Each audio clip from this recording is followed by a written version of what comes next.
Hi guys, this is Ruthie with the Popple Backyard Farm. I have a cute little project that you can make for yourself, for an older person, or just for your family. What it is, it's a little bit like the soap on the rope from years ago. I don't even know if they still sell them. This is just a little scrappy piece of fabric that I thought was kind of cute. And has like a little rose on it. And I crocheted a handle and just sewed it around, made a little bag, just hand sewed. And you can stick a bar of soap in it if you want to give it to somebody. And what you can do is, or when you take your shower, you can have your soap in here and then just, excuse me, hold it, moving up my little cloth here.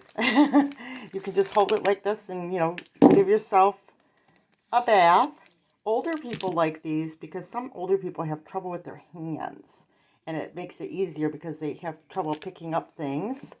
You can also make it like a drawstring if you're concerned about the soap falling out. The other thing is, those little extra bars and pieces of soap? You can put them inside, and then you don't have to have those little pieces of soap you're trying to handle. You can just put them in here. Now, what I do with these when they get old is I use them to clean, like say I want to clean a sink or something like that. I can have a little bit of the extra soapy stuff and then just wipe out my sink and then toss it out when I'm done.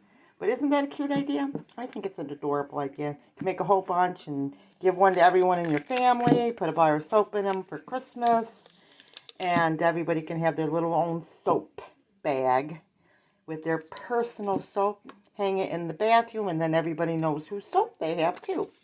So there you go. Soap on a rope and a bag. I should say soap in a bag, right? Okay, guys, remember, big or small, you too can be a backyard farm. God bless.